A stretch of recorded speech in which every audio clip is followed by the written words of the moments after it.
ರಾಜ್ಯದ ಅತಿ ಶ್ರೀಮಂತ ದೇವಸ್ಥಾನಗಳಲ್ಲಿ ಒಂದಾಗಿರುವ ಕುಕ್ಕೆ ಸುಬ್ರಹ್ಮಣ್ಯ ದೇವಸ್ಥಾನದ ವ್ಯವಸ್ಥಾಪನಾ ಮಂಡಳಿ ಅಧ್ಯಕ್ಷರಾಗಿ ಹರೀಶ್ ಇಂಚಾಡಿ ಆಯ್ಕೆಯಾಗಿರುವುದು ಇದೀಗ ವಿವಾದಕ್ಕೆ ಕಾರಣವಾಗಿದೆ. ಗ್ರಾಮ ಪಂಚಾಯಿತಿ ಸದಸ್ಯ ಆಗಿರುವ ಹರೀಶ್ ಇಂಚಾಡಿ ಅವರು ಈ ಹಿಂದೆ ದೇವಸ್ಥಾನದ ಆಡಳಿತ ಮಂಡಳಿಗೆ ದೋಖಾ ಮಾಡಿ ಜೈಲು ಪಾಲಾಗಿದ್ದ. ಈತನಿಗೆ ಅಧ್ಯಕ್ಷ ಸ್ಥಾನಕ್ಕೆ ದಕ್ಷಿಣ ಕನ್ನಡ ಜಿಲ್ಲಾ ಉಸ್ತುವಾರಿ ಸಚಿವ ದಿನೇಶ್ ಗುಂಡೂರಾವ್ ಶಿಫಾರಸು ಮಾಡಿದ್ದರು ಎಂದು ಹೇಳಲಾಗಿದೆ. ನಕಲಿ ಚೆಕ್ ನೀಡಿ ಹಣ್ಣುಕಾಯಿ ಟೆಂಡರ್ ಮಾಡಿ ದೇವಸ್ಥಾನಕ್ಕೆ ವಂಚನೆ ಮಾಡಿದ್ದ ಆರೋಪವನ್ನ ಹರೀಶ್ ಇಂಚಾಡಿ ಎದುರಿಸುತ್ತಿದ್ದಾನೆ.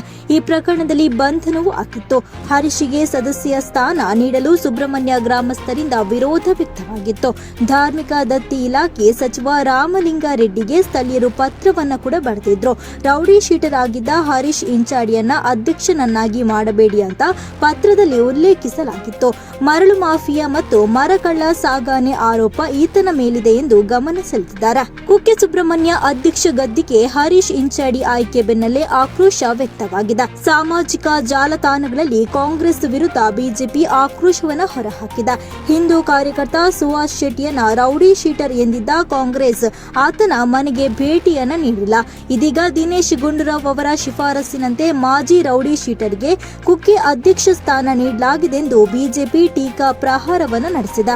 ಕುಕ್ಕೆ ಸುಬ್ರಹ್ಮಣ್ಯ ದೇವಾಲಯದ ಆಡಳಿತ ಮಂಡಳಿಯ ಅಧ್ಯಕ್ಷರಾಗಿ ಮಾಜಿ ರೌಡಿ ಶೀಟರ್ ಆಯ್ಕೆ ಮಾಡಿರುವ ಕುರಿತು ಬಿಜೆಪಿ ಆರೋಪಗಳಿಗೆ ಪ್ರತಿಕ್ರಿಯಿಸಿದ ಮಂಜುನಾಥ ಭಂಡಾರಿ, ಪೊಲೀಸ್ ವೆರಿಫಿಕೇಶನ್ ನಡೆದ ಬಳಿಕವೇ ಈ ಆಯ್ಕೆ ಕಾನೂನು ಪ್ರಕಾರವಾಗಿ ನಡೆದಿದೆ. 2008ರ ಬಳಿಕ ಅವರ ಮೇಲೆ ಯಾವುದೇ ರೀತಿಯ ಪ್ರಕರಣ ದಾಖಲಾಗಿಲ್ಲ. ಅಲ್ಲದೆ ರೌಡಿ ಶೀಟ್ನಿಂದ ಅವರ ಹೆಸರನ್ನ ತೆಗೆಯಲಾಗಿದೆ ಎಂದು ಹರೀಶ್ ಪರ ಸಮರ್ಥನೆಯನ್ನ ಮಾಡಿದ್ದಾರೆ. ಈಗ ನನಗೆ ಗೊತ್ತಿದ್ದ ಪ್ರಕಾರ ಅಧ್ಯಕ್ಷರು ಮಾಡಿದ್ದು ಸರಿಯೇ ತಪ್ಪು ಅನ್ನೋದ್ರ ಬಗ್ಗೆ ನಾನು ಚರ್ಚೆಗೆ ಹೋಗ್ತಾ ಇಲ್ಲ. ಬಟ್ ನನಗೆ ಗೊತ್ತಿದ್ದ ಪ್ರಕಾರ ಈಗ ಅವ್ರ ಮೇಲೆ ಯಾವುದೇ ಕೇಸ್ಗಳಿಲ್ಲ ಅಂತೆ.